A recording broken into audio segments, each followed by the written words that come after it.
fellow Cameroonians, my dear compatriots. The national tragedy unfolding before our eyes urges me to address you today on two topics that involve most Cameroonians. On the one hand, the situation of civil war that is destroying with rare violence the northwest and southwest English-speaking regions, and on the other hand, the phase 2 of the national resistance plan to the electoral hold-up. On the civil war that ravages the northwest and southwest regions, the populations of the two regions have for some time been facing an escalation of atrocities of all kinds. Arbitrary arrest, summary executions, extrajudicial judgments, destruction of assets, and so on.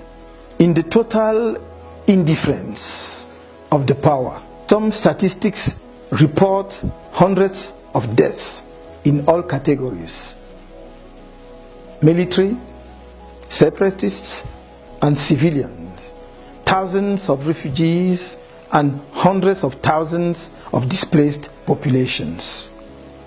Since the beginning of this conflict, the power in Yaoundé has favored the use of arms, which only exacerbate the situation. Because of the shortcomings in its leadership and governance, it is becoming clearer every day that this power has lost all credibility that can allow it to bring the necessary calm and to solve the problem satisfactorily for all the protagonists of the conflict.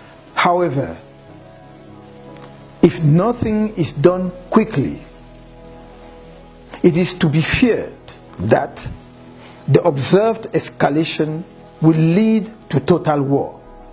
During the election campaign, I made the commitment that once elected, the problem of our compatriots in the northwest and southwest regions will be one of my priorities. So, with the confidence you have shown me, and in the face of the escalating suffering in the two regions, the resolution of this problem is absolutely urgent. It is from this perspective that I call on the various stakeholders through the following proposals, which aim to provide concrete solutions to the grievances of our compatriots of the English-speaking regions, while respecting the unity of our nation. As I have indicated in many previous statements, my approach in the resolution of this crisis is underpinned by the precondition that the secessionists undertake to renounce the partition of the country and to seek such a partition. If this prerequisite will be accepted by all, I propose the following actions to all stakeholders. At the military level, A, I call for an immediate ceasefire and the establishment of a disarmament, demobilization, and reintegration process for insurgent fighters. B, I ask for a general amnesty for the benefit of all those involved in this conflict, together with the release of those detained in this context. At the humanitarian level, I sent a message of deep compassion to the families of those who died as a result of this fratricidal conflict, whoever the victims are. My prayers are also with injured victims and their families. Given the atrocities suffered by the populations of the region concerned, urgent measures are needed.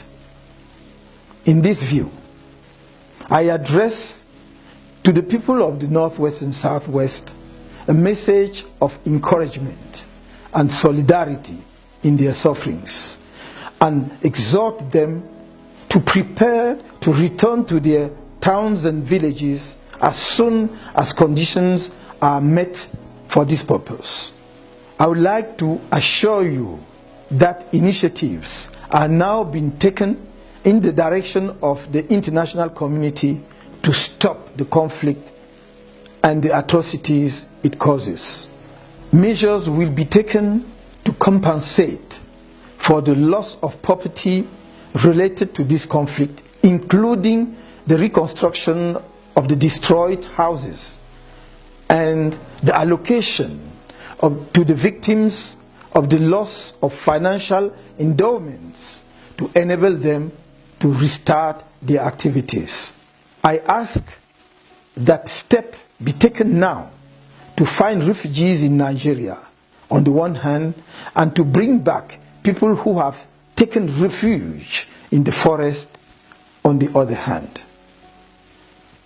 I appeal to the solidarity and indignation of my French-speaking compatriots with regard to the fate of their brothers and sisters in the Northwest and Southwest regions. I would like to point out to you that what is happening in this part of our country concerns us all directly. Do not give in to laurels of division. The foundation of our political struggle is the building of a fraternal and united republic within the framework of a united Cameroon. Therefore, the death or suffering of a compatriot, regardless of his place of residence or origin, must concern us as if it were ourselves. Let us not go in the ambient indifference of which we often only wake up when we have become the same victim of the unacceptable. In this perspective, I believe that it is high time to take concrete initiatives of solidarity with our English-speaking brothers and sisters.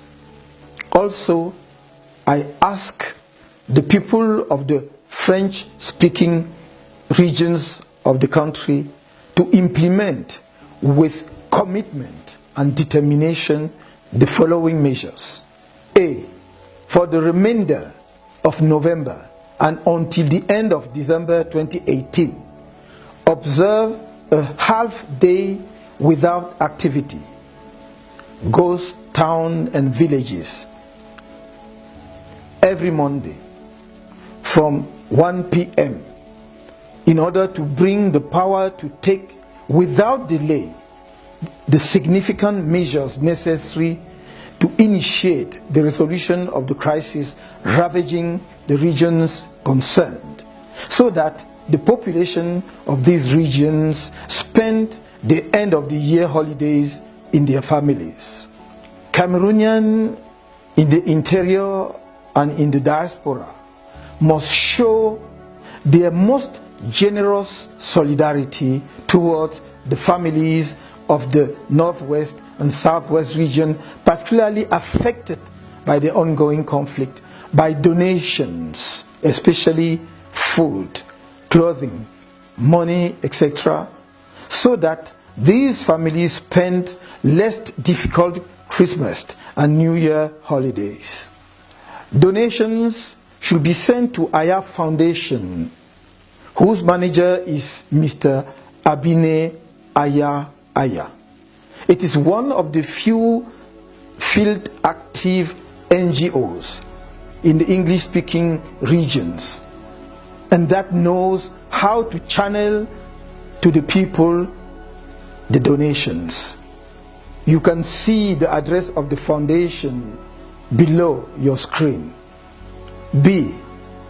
From the 16th of January 2019, if the power persists in the military option and the refusal of any political initiative to resolve the crisis in the English-speaking part of the country, I will call Cameroonians from all regions and even in the smallest villages for gigantic, peaceful marches every Saturday. Because although my constant concern is to spare the lives of Cameroonians, we cannot imperturbably let the blood of our compatriots continuously flow like a torrent when most of them are innocent and peaceful populations. The same goes with soldiers of all regional origins who are embedded in a dirty war. Let them kill us all if they want. I ask the power to stop the use of arms because it cannot be a solution to a political problem. I urge them to resort to an inclusive dialogue as many national and international bodies have recommended. I word prayers for military casualties who have fallen victim to an unjust war against their own brothers and sisters, an absurd war that the civilian leaders of the state are having them do, instead of taking their political responsibility to put an end, if not able to avoid it. Our soldiers, exhausted and mutilated for some of them, don't know again why they are in war. Getting Cameroonian soldiers to shoot at their rebellious compatriots, equipped with poor or wretched arms, cannot be a sufficiently motivating goal for those who are expected to sacrifice their lives. I urge the brave elements of the National Defense Forces to refrain from using disproportionate violence against their compatriots. To our compatriots who took up arms in a secessionist intent, I would like to say that I hear their grievances against the regime in power, which may have led to such radicalism. These include the lack of effective and broad enough autonomy for the English-speaking regions of the country to take care of their own affairs, the failure to take into account the cultural specificity born in the historical particularism of the English-speaking populations, and more generally, the injustices, the discrimination, and the inequalities between citizens, the lack of a balanced development of all the regions of the country, and the promotion of a hyper-centralized state where a handful of people are getting richer and richer to the detriment of the biggest number. On the other hand, I cannot agree with their approach, causing desolation and mourning among our brothers and sisters in the northwest and southwest regions, and to seek the partition of our dear and beautiful country, Cameroon, magnificent common work of Anglophones and Francophones. I commit myself, once the ceasefire has been secured, to economic measures to enable fighters to start income-generating activities or to enter the socio-professional life in a decent manner as part of the disarmament, demobilization, and reintegration operation. To the Economic Community of Central African States, to the African Union, and to the United Nations, I ask them to give the necessary attention and the necessary priority to an urgent resolution of the crisis in the northwest and southwest of Cameroon. How many more deaths, refugees, widows, and orphans are required for your respective organization to have a compassionate look at the tragedy in the English-speaking regions of my country? Whatever the legal classification, atrocities committed in these regions are among the serious crimes identified by the international community and heavily sanctioned because they upset human conscience. The ongoing escalation in this crisis could lead to a situation of social and political instability in the Central African sub-region. To the friendly countries of Cameroon, I would like to recall that the history of recent conflicts teaches that indifference and wait-and-see attitude are serious mistakes in international resolution of conflicts. They usually result in humanitarian disasters, which could have been avoided if we had realized in time to invest in them by preventive and political measures. They must spare no effort to help Cameroon quickly end the ongoing massacre in English-speaking areas before it is too late. At the political level, it must be recognized that the crisis in the northwest and southwest regions stems from the refusal to take into account their historical and cultural specificities, a consequence of the British and French dual administration of after the First World War. This short-sightedness, which is an essential underlying reason for the grievances of the English-speaking population, has led, it must be recommended, to the marginalization of the English-speaking regions in the process of economic, political, social and cultural development of the country, and more recently in the electoral process. However, just as we cannot deny that these historical circumstances contributed in a certain way to the enrichment of our cultural heritage, it is undeniable that they created certain particularism which are at the origin of the complexification of our socio-political system. Resolving the English-speaking crisis over the long term requires us to look at the evolution and conditions of the Cameroonian state as a result of the dual heritage of the British and French administrations over our country. We must not be afraid to engage in this exercise when it is admitted that it aims at building a Cameroonian nation stronger on its foundations and thanks to the unity of destiny of all its socio-historical and cultural components. Revisiting the state architecture of our country in order to get out of a hyper-centralization, the development of decentralized territorial units cannot in any way weaken our country. It can only strengthen it by accelerating the pace of its development, thanks in particular to the development of the regions that will become the driving force. In this perspective, it is necessary to go beyond the specific problems of the Northwest and Southwest regions in order to respond to the more general problem of autonomy and development in all regions of the country.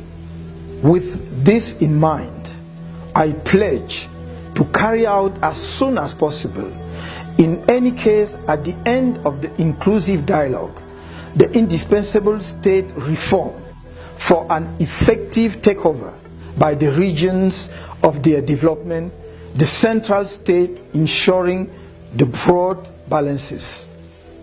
In order to meet with double requirement to meet the specific expectation of the English-speaking regions on the one hand, and the state reform for a wide autonomy of all regions of the country in the other hand, the following initiatives will be launched. A. The establishment in the very short term of a Truth and Reconciliation Commission aimed at informing the collective memory and recreating the conditions of trust between Anglophones and Francophones, compatriots, and between the population of the Northwest and Southwest and the state. B. The establishment in the very short term of an inclusive dialogue framework to capture the concerns of all stakeholders as well as proposals for solutions. C. The creation of a special mission for balanced regional development with a time-limited mandate. This multidisciplinary special mission will have to inventory and analyze different countries that have been confronted with a situation similar to that of Cameroun, proposing a comparative evaluation of the solutions in terms of advantages and disadvantages. This process should allow our country to adopt and adapt solutions and best practices in this area so as to avoid the pitfalls that other countries have experienced before ours. D. The granting of special powers to the Northwest and Southwest regions for an effective and efficient consideration of their particularities in the agreed areas. On phase 2 of the National Resistance Program to the electoral holdup, a few days ago, back from the headquarters of the African Union in Addis Ababa, I stopped in Douala to pay a visit to supporters of the national resistance bettered by the security deployment of the regime during the 27th October march. Visit the regional office of the party, CRM, attacked and damaged by security forces the same day, and call on the people of Douala to massively go and support next 4th December the resistance fighters arrested for supporting the no to the electoral holdup. After my short message, some people loudly announced the end of the national resistance and that I have approved the victory of the incumbent president on the basis of the fabricated results of the Constitutional Council. Let them keep their illusions. The attempt to kill the national resistance are vain. On the 6th November 2018 in Yaoundé, I told you that the national resistance was just beginning. I told you on the 19th November in Douala to keep mobilized as the resistance continues. Let me reiterate that the resistance does continue. It is enriched with new expressions. The Cameroonian diaspora is now one of its flag bearers, and the international action is getting deeper. I told you that I do not wish to lose any of you. I repeat it today, because organizing a peaceful demonstration, no to hold up, cannot be done without preparation. And because I do not want to lose any of you, I urge you again to organize nothing that is not authorized by the National Resistance Plan or by the coalition, which makes sure that supporters of the Hold Up campaign are not killed. Indeed, we do not want anyone among you to die. At each phase of the resistance, the coalition will decide on the measures to be implemented after evaluation of the situation. Keep in mind that the ultimate goal of the National Resistance Plan is the re-establishment and the restoration of the truth of the polls on the evening of 7th October 2018. The truth that makes me the President-elect of the Republic of Cameroon. As such, all our actions have so far contributed to this goal and will continue to support it. Resistance does not stop. On the contrary, it becomes denser and gradually gaining power because its ranks are growing and its organization is becoming more refined as each day goes by. Phase 1 was the start-up phase, allowing Cameroonians to relearn altruism by taking an interest in one another, learning to commit to the homeland again for free, and learning how to come together to save the motherland. The National Resistance Plan is the home in which Cameroonian patriotism can find new momentum. It is the framework of the fight against oppression and tribalism. It is based on a peaceful approach and respect of the national constitution, because the national resistance is not national insurrection. The serious constitutional violations already present during the October presidential election process and repeated during the electoral dispute have reached a new level, which is the savage repressions of peaceful demonstrations, no to hold up. The lack of respect for the constitutional freedoms and rights of Cameroonian citizens involved in the resistance is proof of this, since the public demonstrations, which moreover are peaceful like ours, are guaranteed by the Cameroonian constitution.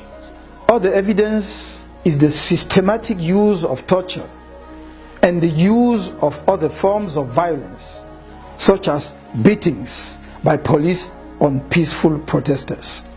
Moreover, in view of the Cameroonian constitution, how can one understand other than as a manifestation of the arbitrary power the criminal prosecution of certain peaceful resistors at the moment? Be aware that, unsurprisingly, the second phase of the National Resistance Plan will show that these constitutional violations are prolonged by violations of ordinary laws by the outgoing regime and, in fact, outgunned through the ballot box. So, immerse yourself in phase 2 of our National Resistance Plan. Carefully follow this plan in its 2 new points that enrich those of phase 1, knowing that our actions are aimed at specific strategic objectives. Trust us the coalition and myself, I tell you again, I will not abandon you.